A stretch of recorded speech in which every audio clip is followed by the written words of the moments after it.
Жолук салынып жүрүп, чечип, жолук салынып жүрүп, чечип, не дейт? Жыңалыбаш, жыңалыбаш жүргөндөр эмне болот? Жакшы болбойт дейми? Жолук салынып жүрүп, анан чечип кое турган болсо кандай ал? Бейишке баратып эле дозоктун жолун тандап алган болуп калат, эмне болмок эле? Алла сизден разы болсун. Алейкум ассалам барыбыздан. Менин чоң өкүнүчүм, аборт жасаткам, эми күнөөмдү кантип жууйм дейт. Тоба менен. Тоба кылыңыз. Чын жүрөктөн Алла Тааладан кечирим сураңыз. Ушу бекер аборт жасаттым деп чын жүрөктөн Алладан кечирим сураңыз. Алла деп эң жакшысы ушу жакшы даарат алып, 2 рекет намаз, тоба намазын окуп, андан кийин астагфируллаху ва атубу илейхти 100 жол айтып, Алла Тааладан аны дуа кылыңыз. Жолу ушундай. Bundan keyin эми кайталабайм деп убада бериңиз. Assalamu alaykum. Ата-энеге кек сактаса болобу? Жок, болбойт да. Ата-энеге кантип кек сактайсыз? Ата-энечи, караңыздар, сиздерге эч нерсе алып бербесе дагы, эчтеке кылбай койсо дагы, алар сиздерге көп нерсе кылып койду. Ошолордун бел суусунан чыкканыңар, ичинде чыкканыңар, көтөрүп жүргөнү, толготу, төрөгөнү, чоңойткону ашып кетет. Таптакыр кек сактап, акыңар жок. Вообще акыңар жок. Assalamu alaykum. Жолукчан кыздарга шым кийүүгө болобу? Жана үстүндөгү кийимдин узундугу кандай болуш керек? Рахмат. Жок, эгерде шымдын үстүндө жаа бола турган болсо, кийим кийип алсын. Анан жөн эле шым менен кийсем жакшы болбойт го? Бирок бул деле эми карап туруп ар бир адамга өзүнчө да. Жоктон көрүп баягы мини юбка менен жылаңаш жүргөндөн кара миллион эсе жакшы го бул. Бирок иншалла акырын менен келет деп ойлойбуз. Ошо жолугу менен анан аларга да түшүндүрүш керек да. Шариаттагы кийим бул аял эмелерге, кыздарга шым болбойт бул. Шариятка алхамдулилlah узунураак менен ичинден эми суугураак жерде шым кийгенге туура келип калат. Бизде башка жерде эмес да. Атак мисалы ошол сыртынан кие турган кийими чоң болсун. Барды путуна чейин, путуна жете турган чоң болсун. Балтыры көрүнүп, же болсо саны көрүнүп кала тургандай эмес, бардыгын жаба турган болсун. Мына суроо өтө узун экен. Так. Кийин акырында окуйсаң, успет этип калсын. Үлгүрсөк. Маркумдар үчүн кандай соопчулук кылсак болот? Машаалла. Маркумдар үчүн кандай соопчулук кылсак болот? Кийим таркатыңыз. Тамак таркатыңыз. Куран китеп таркатыңыз. Колуңуздан эмне келсе, алхамдулилlah. Андан сырткары Куран окуп дуа кылыңыз. 1000 деген зикирлерди кылыңыз. Ла иляха иллаллахны китептерде келет 70 000 жол айтып, алымдардын тажрыйбасында маркумга сооп багыштасаңыз өтө таасир этет. Караңыздар, маркумдарга сооп багыштаганда маркумдар рахаттанышат. Аларга сооп жетип турат. Бир алым мисал берген эле. Эгерде сууда агып баратса, агып бараткан, чөгүп бараткан адам сизден арканды сурагандай, арканыңызды ыргытып сактапчы, кармап калат го, маркумдарга сооп ушундай керек болуп турат дейт. Ошон үчүн иншалла мына жердеги алхамдулилlah колуңуздан келишинче кичине болсун садака кылып туруңуз маркумдарга. Мейли 5-10 килограмм картошкабы, там эмне кетет, фасолу, башкабы, алхамдулилlah. Будан деле ошо сооп неме кылып турсаңыз болот. Сулар сооптор тийип турат барды. Колуңуздан келгени. Кошунаңызга да анча-мынча алхамдулилlah төшөк берип коюңуз, кийим кече берип коюңуз, колуңуздан отун берип коюңуз, деде тамак берип коюңуз, анча-мынча мисалы дары-дармегин алып берип коюңуз. Ошону ниет кылыңыз, кайсы маркумга сиз ниет кылып да соо, точно барат ошо сооптун баары. Окуп калдыңбы? Бираз барбы? Бизге келип илим берип жатканыңызга Алла разы болсун. Баарыбыздан разы болсун. Сиздерге чоң рахмат. Мен балам жөнүндө жаман нерселер оюма келе берет. Балама зыяным тийим калбайбы? Балама деп башыма эмне? Мен балам жөнүндө жаман нерселер оюма келе берет. Балама зыяным тийип калбайбы? Караңыздар, урматтуу эне эже карындаштар, сиздерден сураныч. Кандай болуп кетсе бала чака кээде тоба кылдым, анын бетин ары кылсын го, балдар бузулуп кетет, кыздар бузулуп кетет. Ошондо да каргабаңыздар. Сиздердин сөзүңүздөрдү укпай койсо дагычы, эми кээде ушундай биз өзүбүзгө өкүнүшүбүз керек. Мурда ошо ыймандын жолунда тарбиялабаппыз. Кээде ушундай болуп калат эми. Бирок ошондо дагы ата-энелерден сураныч, каргабаңыздар. Эненин каргашы от да. Жөн тешип кетет.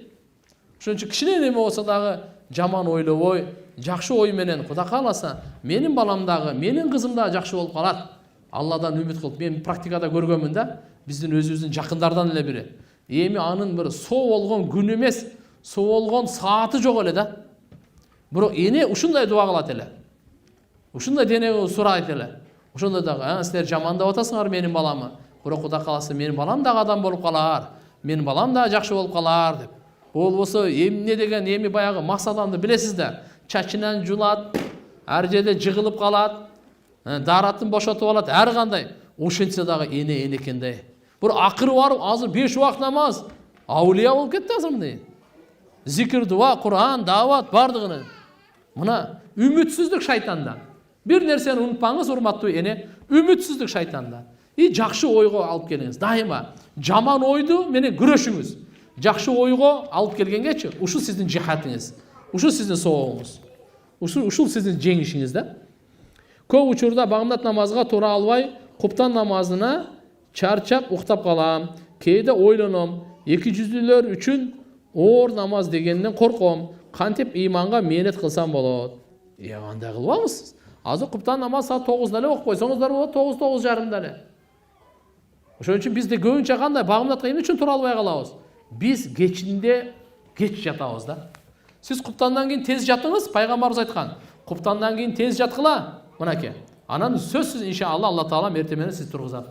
Будильник коюп коюңуз, жакшына ахиретти ойлоңуз, бардыгын ойлоп. Анан мындай да, күндүзү дагы эгерде мүмкүнчүлүк болсо, жарым саат, 1 саат уктап алсаңыз, түнкү ибадатка аябай чоң жардам бермек да булчу. Мен бир балага нике кыйып турмушка чыгып ажырашкам, талак берген. Экинчисин башка менен курдум, нике кыйып, азыр жашап жатам. Бирок ал эч нерсе билбейт, айткан эмесмин. Ушул боюнча ал адамга айтпай эле койсом күнөө болбойбу? Күнөө болбойт. Айтпай эле койгула. Алла Таала ушуну жашыргандан тең эле койгула. Бирок ушу мына экинчисине чыгып атканда силер иддадан, мындай идда деген билесиңерби? Мисалы биринчи талак алгандан кийин идда деп коет. 3 этеккер, 3 айыз күтүш керек, анан кийин турмушка чыгыш керек. Эгерде ошондой болгон болсо, алхамдулилlah никеңер дурус. Эгерде 3 айыз күтпөстөн туруп эле экинчи күйөөгө нике кыйып алган болсоңор, никеңер өтпөйт. Жараксыз. Маселени түшүндүңүздөрбү? Ажеке, биз YouTube'дан баяндарды уксак, күйөөбүз жаштардын баянын укпа деп тыюу салган дурус болобу? Мындай эле уксаңар болот мындай кулак менен эле, Эгерде ошо силерге зарыл маселе болгон болсо, диний маселе айтып аткан болсо, болбосо чогуу уккула. Аял кишинин мектепке иштегени жакшыбы же базарда иштегени жакшыбы? Шарият боюнча. Аял киши күйөөсү менен чок иштегени жакшы каерде болсо да. Биз аялдар кантип Аллага жакындай алабыз? Аллаху акбар. Аялдар тез аулия болот эркектерге караганда. Аялдар ушу сүйлөгөн сөзүн эле каргагандан, калпайткандан, жала жапкандан, алдагандан, ушактан эле зикирге бурса эле аулия болот да. Аялдарга алхамдулилlah Алла субханаху ва таала ушундай оңой жол берип койгон да. Булар сизди аялдардачы эркектерге караганда сабырдуулугу күчтүү, туруктуулугу бар, көп сүйлөгөнү бар. Булардачы тез ыйлай турганы бар. Ушул аулия болгонго ушу 4 сыфат керек.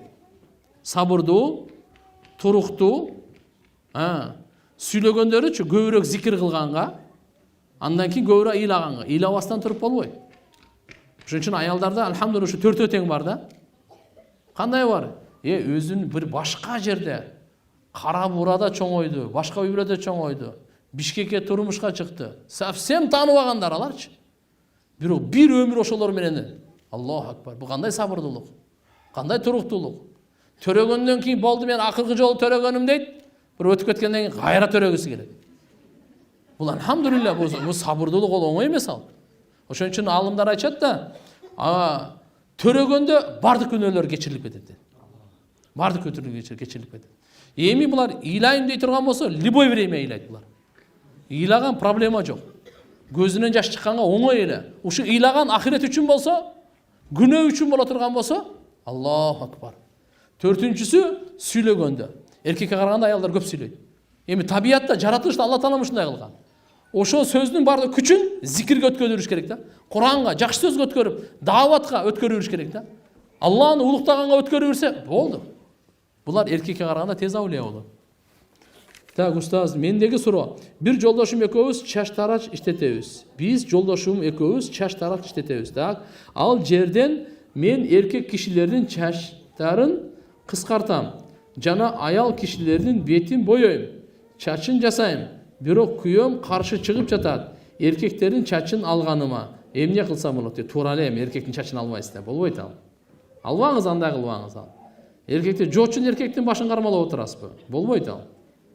Ошон үчүн ишке карап туруп Алла Тааладан дуа кылгыла, башкада. Күйөөңүз эле кыла берсин, ошол иштечи. А сиз болсо мисалы аялдарга кызмат кыла бериңиз мейли. А бирок мындай бети башыңыз кандай кайерде турат? Бетин боёйм деп, ушулар болбойт бетин боёгон. Чачын жасайм деп, чачын эме мына тарап барап, анан бир эмне деп коет эле, пиццитин тазалап берсеңиз го мейли. Анан кийин башкача кылып, ар түрлүү өңдөр менен өңдөп койсоңуз, ал болбойт ал. Эмелер бар да, мисалы кайсы жолдору бар да, анынча. Ошого мисалы кызмат кылып алса болот, туура. Чачын жууп берип, кызмат кылып алса болот. Массаж кылып алса болот, дем салып алса болот. Мисалы да, кулагын тешип, кулак сөйкөгө акчасын алса болот. Анан кийин шариатта тыйылган нерсе, кызыл көк ала кылып, же болбосо гусул таяраттын суусу өтпөй турган, краскалап кой турган, болбойт анда. Алар болбойт ал. Жашаганыбызга 1,5 жыл болду. Бирок башка кыздар менен сүйлөшүп жатканын токтотпой жатат. Ушул маселе тууралуу айтып берсеңиз. Бул арам да эми. Эмне маселесин айтып берейин. Bundan токтотсун. Токтотконго жөн эле токтотсун десе токтоп калбайт. Силер чогуу даватка чыгып келгиле. Кайра үйдө чогуу таалим өткөргүлө. Алла Тааланын китеби Курани Каримде диний баяндарды уккула. Үй бүлөнү куруу боюнча биздин деле баяндарыбыз бар. Чогуу угуп, арам мынакей жоочун аялдар менен, жоочун кыздар менен сүйлөшкөн, жүргөн, тамашалашкан, тияк-бияк арам экен. Толтура биздин баяндар бар. Зына боюнча өтө коркунучтуу баяндар бар. Ушуларды чогуу уккула да. Анан дайыма эле ыр, күлкү, би, балакет, салакеттин баарын уга берсе, конечно, анан. Так, мен сизге суроом берейин дедим эле. Менин жолдошум жолук салын деп жүрүп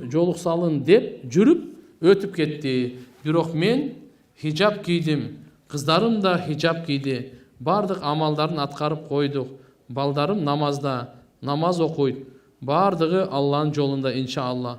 Ушул жөнүндө айтып койсоңуз. Алла Таалам жолдошуңузга рахматын берсин, кечиримин берсин, ырайымын берсин. Сиздерди жакшылыкка чакырып кетиптир. Ахиретиңиздерди оңдогонго чакырып кетиптир. Алланын буйругуна чакырып кетиптир. Жолук салың деп, жөнөкөй эмес. Алла Таалам иншалла разы болсун. Ушул сөздөрү үчүн дагы иншалла Алла Таалам даражасын берет го дейм. Иншалла. Устаз намаз окуп жүрүп, атайын окубай койсо күнөөсү кандай болот? Чоң күнөө болот да, мындай кылбаш керек да. Сиз өзүңүздүн бактыңызды кайра таштап коесузбу? Өзүңүздү андай кылбаңыз. Сизге эртеге намаздан башка эч ким жардам бере албайт. Сизди эч ким карабайт дагы, эч ким жандабайт дагы. Сиздин намаз сиздин жаныңызда болот дайыма. Мен биринчи турмуштан ажырашкам, талак алган эмесмин. Ахиретим кандай болот? Талак алмайынча болбойт. Эми ажырашкан болсо, келишпей калып ажырашып кеткен болсо ажырашкандыр эми. Шариятыбызда ажырашуу деле бар. Бирок мындай караңыз да. Эгерде сиз башкага турмушка чыгуу ниетиңиз болсо, анда сөзсүз биринчи күйөөдөн талак алыш керек. Саламатсызбы? Мен аябай мастуратка чыккым келет. Бирок күйөөм алып чыкпайт. Мен чыгып келе турган ата акем жок. Азыр сиз үйдө дуа кыла бериңиз, үйдө амалдарды күчөтө бериңиз. Намаз, зикир, дуа, үйдү таза кармап, тамак аш, анан күйөөңүзгө акырын даават берип, аракет кыла бериңиз. Анан кийин иншалла чыкканга дагы ниет кылып турсаңыздар, Алла Таалам жүрөгүн жумшартат. Сиңдим Кореецке тийип, кыз төрөп ажырашкан.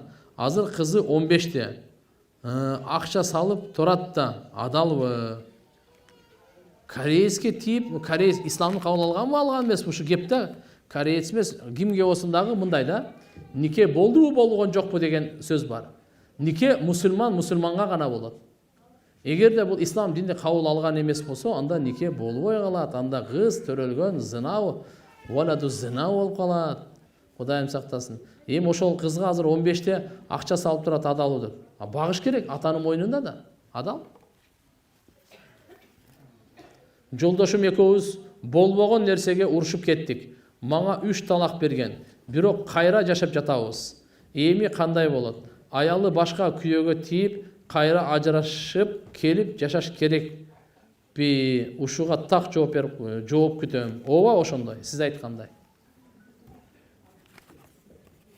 Анан бирок ошол 3 талактын маселеси өтө назик болгондуктан, маанилүү болгондуктан, жолдошуңар экөөңөр тең муфтиятка баргыла, 15-чи кабинет, Московский Гоголь көчөсү. 2 бир тууган сиңди баптист болуп кеткен. Сууга чөмүлүп, динин да кабыл алган. Күйөөм катташканга болбойт дейт. Шариятта ошондо эмне катташ керекпи? Туура эле. Алар баптисттер болсо, алар менен катташпай эле койгула. Айткыла, сен кайра ислам динге кайткын, анан катташабыз депчи. Болбосо силерди ham тартып кетпесин. Жолук салынып туруп, тойлордо бийлегенге болбойт. Азыркы аялдар чачтарын кыркып, күйгүзүп атат, ушуга жооп кылып коюңуз. Эгерде чачтары өтө узун болуп эле, жууганга, гусулганга кыйналып аткан болсо, бир аз кыскартса болот. Күйгүзүп атат дегениңизди мен түшүнбөйт экенмин. Күйгүзгөндө кандай күйгүзөт булар? Сапсары кылып күйгүзүп? Астагфирулла. Андай болбойт күйгүзгөн андай. Коем ол бу дүйнөдө эле күйгүзүп, ахиретке да Кудай сактасын. Ушу дүйнөдө эле күйгүзбөй эле койгула эми. Алла Таалам кандай жараткан болсочу, аял затынын чырайы ошодо. Кошумча узун кирпик, каш, пермейлер ма токтотуш керек болбойт ал. Алхамдулилла, Алла Таалам өзү ушундай кооз, өң, түс өзү берди, чырай ошодо. Алла Тааланын жаратканына өзгөртүү киргизген жакшы эмес ал. Тиштер ылдый болуп калат, мисалы да, тегиздесе болот. Макулбу? Бирок азыр мына немелерде чач баштарга этиятташ керек. Мен күйөөмө Алла ыраазычылыгы үчүн кызмат кылып жашап келем. Көп жолу көңүлүмдү калтырды. Балдарым бар. Күйөөмдү жактырбай эле. Көп урушам, бирок кете албайм. Күйөөсүн жактырбай эле жашаса күнөө эмеспи? Сабыр кылып жашай берсе болобу? Жакында 10 жыл болот. Аллаху акбар. Мында мен силерге жалпы бир айтып коеюнчу. Урматтуу эне эже карындаштар, кунт коюп көңүл буруп коюңуздар. Бактылуу үй бүлөдөнчү бактылуу мамлекет түзүлөт. Ынтымактуу үй бүлөдөн ынтымактуу мамлекет түзүлөт. Таза үй бүлөдөн таза мамлекет түзүлөт. Ислам динди баалуулуктардын бири үй бүлөлүк институттун бекемдөө. Үй бүлөлүк институту качан бекемделет? Качан таква болсо. Ошол кичинекей кепеде жашаса дагы, бир палаткада жашаса дагы, айырмасы жок. Бир төшөгү жок болсо дагы, эгерде таква болсо, Алла Таалам ошол үйгө береке берет. Хидаят түшүрөт, периштелерди түшүрөт, бакыт түшүрөт, бири-бирине сүйүү түшүрөт. Билип коюңуз. Эч качан урмат, сый, сүйүү, ынтымак акча менен келбейт. Төшөк менен келбейт. Серванттар, ошол жердеги нерселер менен эч качан келбейт. Буну мээңизден чыгарып коюңуз.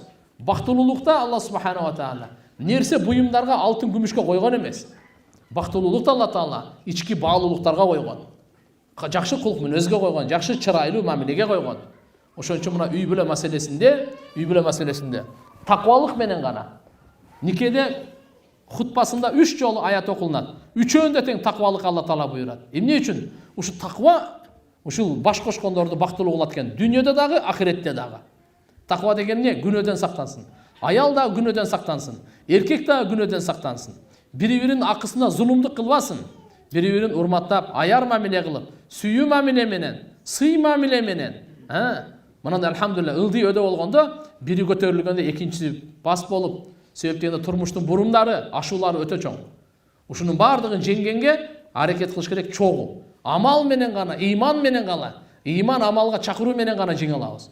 Бунда башка жол жок. Ошон үчүн үй бүлөдөгү азыркы ошондо арыздануу, капа болуу, нааразы болгондо бундайлар түгөнбөйт. Кыямат күнгө чейин бүтпөйт.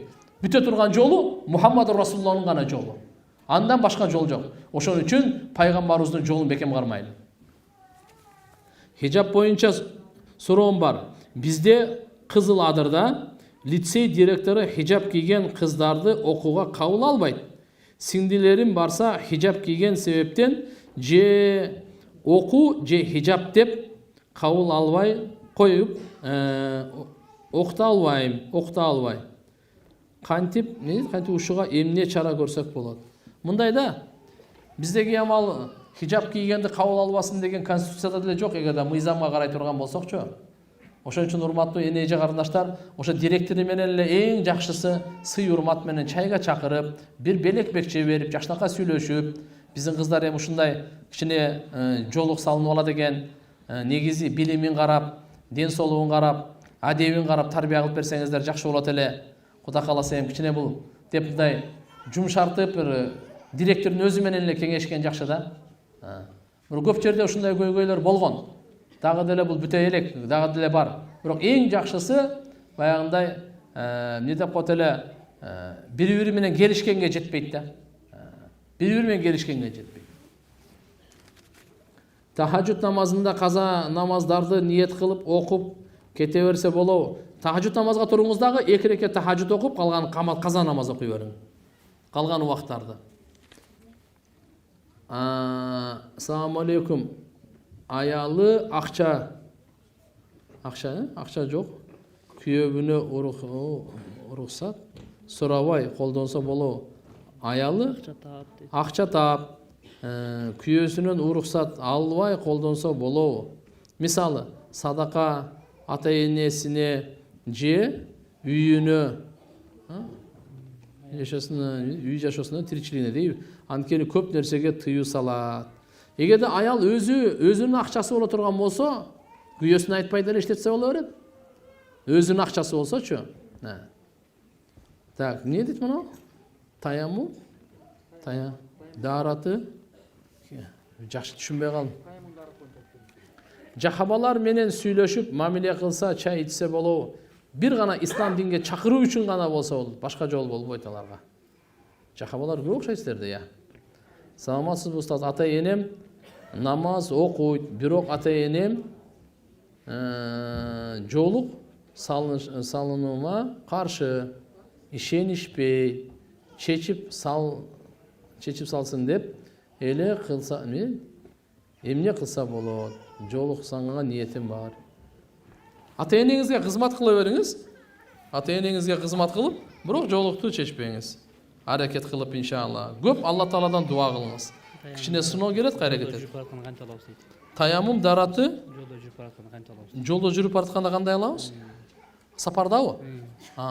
Даратты кадимкидей эле алабыз. Анан эгерде Кудай сактасын суу жок болуп калса, же болбосо суу тийсе дене ооруй турган болуп калса, оорулуу болсо, ошол убакта таямум алат. Ассаламу алейкум. Намазды 6 мал окуйм дейм. Бирок мектепке барамын да, пешимди сабактын учурунда окуй берсем болобу? Алла разы болсун. Мен намазды 6 мал окуйм дейм. 5 мал да өзү намаз. Бирок мектепке барамын да, пешимди сабактын учурунда окуй берсем болобу? Жок, сабактын учурунда пешим окуса болбойт. Сабактын учурунда ошо балдардын аманаты сабакты беришиңиз керек. Сабак бүткөндөн кийин перемена бар да. Ошол учурда окуп алыңыз.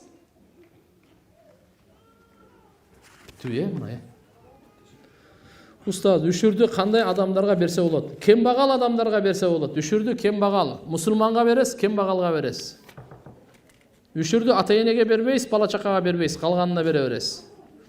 Так, мен зикир айтканда, намаз окуганда көзүмдөн жаш чыга берет. Эмне үчүн жаш чыгат? Алхамдулилла, Алланын мээрими. Кайнатам кайненеме жала жаап, уруштун башын баштай берет. Түнү дагы уруп, сабап угуп калып бөлүштүрөм. Экөө тең намаз окушат. Аял эркек урушат. Эси кеткен болушат. Эмне эси кеткен болушат? Болуп деп бөлүштүрбөй коем. Эмне кылсам болот? Кайнатаңыз менен кайненеңиз, кайнатам кайненеме жала жаап, уруштун башын баштай берет деп. Жо буларды урушуп кеткен болсо ажыратыш керек да, тек койсоңор бири-бирин жеп койбойбу? Жо жаштакай айтыш керек, чындап эле бул эме кылып, акырын кызмат кылып, ошо үйдөгү баягы диний таалим болбосо, үйдү зикир, Кур'ан, намаз, дуалар менен диний таалим, тарбия, иманды сабагы болбосо, мына окшогон боло берет. Токтото турган жолу, шайтанды кууй турган жол ошол. Бул шайтандын азгырыгы менен болуп атат да булардын баары. Чындыктай берели. Мындай кылайлы, урматтуу энеже карындаштар. Мыналарчы? Дуалар экен. Анда аз эле калып, окуп бүтүп коеюн анда. Мейли, ушу менен азыр бүтүрөлү, азыр баарыңыздарга дуа кылабыз Кудай кааласа. Күйөмө төшөктө жаткым келбейт, жок десем күнөө болобу? Күнөө болот эми. Эгерде мындай айыз учурунда, оорулуу учурунда бу айтылып кала турган болсо, күнөө болбойт. Ал бардыгы үзүрлүү шарият боюнча алхамдулилlah урсат бар. Жөндөн жөн эле азыркындай жок десеңер күнөө болот. Сизден Алла разы болсун, баарыбыздан Алла разы болсун. Так, мына устаз жашым 20-да, ата-энем кичинемде ажырашып кеткен. 18 жашка толгон күнү атама чалып катташалы десем макул болбой, телефонду өчүрүп койгон. Мен өз карызыман кутулган боломбу? Башка аялынан бир баласы бар экен. Катташууга аракет кылбай жатат. Эчтеке эмес. Биринчиден көп гыжалат болуп, эме кыла бербеңиз. Намаз окуп, дуа кылып, атаңызга иншалла жакшынакай салам айтып, мүмкүн болсо колуңуздан келсе кичине бир жардам, бир калпак кийгизип коюңуз, учур болсо, телефонуна единица салып коюңуз. Ата деп мындай жакшынакай неме кылып. Эгерде жок болбой ана мына десе, аны мындай мажбурлай эле бербеңиз, эчтеке эмес. Бирок кандай болбосун сизге ата. Анын ушу бел суусунан сиз жаралгансыз. Ошон үчүн жакшы мамиле кыла бериңиз, сизден жакшылык гана боло берсин. Кудай кааласын иншалла. Анан эгерде ал кабыл албай, же кагып силкип койсо, вообще капа болбоңуз. Грам да капа болбоңуз. Так. Түнү менен күн баткандан жүрөгүмө коркуу сезим келе берет. Өлүмдөн коркуу, депрессияга түшөм деп корком. Сиз коркпоңуз. Ла хаула ва ла куввата илля билланы эрте менен 300, кечинде 300 окуңуз. Бардыгы жок болот булар. Менин суроом, менин күйөөм менен жашабаганыма 3 жыл болуп калды. Талак бере элек. Жайлайбыз деп ниет кылабыз. Жашайбыз деп ниет кылабыз. Ортодо бир кыз бар. Биздин ортобузга тоскоол болгондор бар. Мен жашайм деп ниет кылгам кызым үчүн. Менин үй бүлөм каршы апам жашаткысы келбейт. Күйөөмдүн үй бүлөсү мени жактырбай таарынышып кеткен. Боюмда барда келген кызым 2 жашка чыгып калды. Атасы жок, жашаган жокпуз. Талак берген жок. Не кылсам болот? Күйөөм менен жашасам болобу? Апам күйөөм экөөбүздү кошулганын каалабайт. Башка адамга бергиси келет. Так, мен көптөн жалгыз бой эне ажырашкан деп ойлошот. Сурап келгендер көп. Күйөөмдөн талак алган жокмун. Жашагысы келет. Не кыларымды билбей калдым. Күйөөм менен бекем деп сүйлөшүп, башым айланып калды. Бекинип сүйлөшөм, башым айланып калды. 2 жок дейби? 2 жак болуп угам дейби? Апам уруша берет. Мындай. Эми ушунча бир кыз болгондон кийин, урматтуу энелер, сиздер дагы туура түшүнүшүңүздөр керек. Эң жакшысы ошо менен эле кайра башын бириктирип коюш керек. Ага иншалла тиякта дагы ортодогу болгондор кечирим сурап эле, адам болгондон кийин ката жаңылыш болот. Өткөндөргө кечирим сурап, жакшынакай бир ынтымак келишимде жумшак сөз менен келип туруп алхамдулилlah дагы мүмкүнчүлүк берип экөөнү жашаткан. Эгерде мына бир кызы бар, башкага турмушка берсеңер деле, тиги башканы деле алат. Ким билет ошодон кийин деле бактылуулугу кандай? Бактысы ачылабы, ачылбайбы? Бирок ошон үчүн эң жакшысы мен жеке оюм. Нар жагыңыздарды мен билбейм да, убагыңызда кандай болуп капалашып кеткенсиңер. Бирок кайрадан эле өткөнгө салават, өткөндү эскербей эле кой эми баарын кечиришейли деп туруп кайра башын бириктирип койсоңор жакшы болмок. Ортодо бир кыз турат. Бул да ошо ата энесинин эркелегенинде бир жакшы тарбия алып чоңойсо. Эгер таптакыр дагы болбой баратса, анда шарият уруксат берет эми. Эч качан эч кимди мажбурлабайт. Анда күйөөсү, ошо күйөөңөр эми бериш керек, талак бериш керек. Талак алгандан кийин анан 3 идда күтүп туруп башка турмушка чыксаңар болот.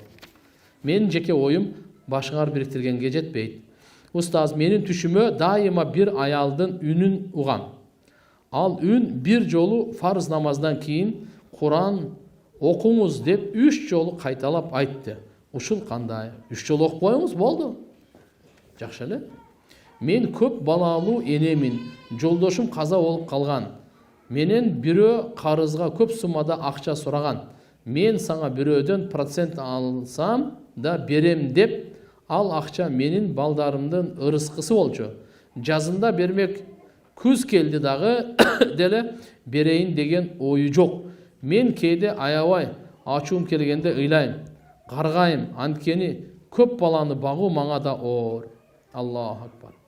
Туура эле, мына сиздин баягы неме азында каргаган боюнча сурооңузга дейм оюмча. Тигини аракет кылып, же болбосо бирөөгө жазып, тууган уруктарды салып, эптеп акчаңызды алганга аракет кылыңыз да. Убагында сизге да акчасын үстүнө да кошуп берем деп койсо алданып калгансыз да. Ошон үчүн акчасы үстүнө кереги жок. Өзүмдүн акчамы бер деп алып алың.